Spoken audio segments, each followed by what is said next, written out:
Hi student, இன்னைக்கு நாம TNPSC பொது தமிழ் 9th தமிழ் புக்கு தான் பார்த்துட்டு வந்துட்டு இருக்கோம். இன்னைக்கு யார் இவர்? இந்திய நீர்ப்பாசனத்தின் தந்தை என அறியப்படும் சர் ஆர்தர் காட்டன் என்ற ஆங்கிலேய பொறியாளர் கல்லணையை பல ஆண்டுகாலம் ஆராய்ந்தார்.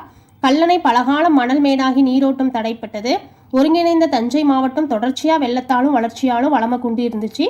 இந்த சூழல்ல தான் 1829 காவிரி பாசன பகுதி தனி பொறுப்பாளராக ஆங்கிலேய அரசால் சர் ஆர்தர் காட்டன் நியமிக்கப்பட்டிருக்காரு.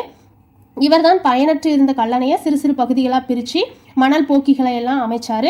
அப்போது கல்லணைக்கு அமைக்கப்பட்ட அடித்தளத்தை ஆராய்ஞ்சி அவர் பழந்தமிழரின் அணை கட்டும் திறனையும் எடுத்து பாசன மேலாண்மையையும் உலகுக்கு எடுத்து கூறினார்.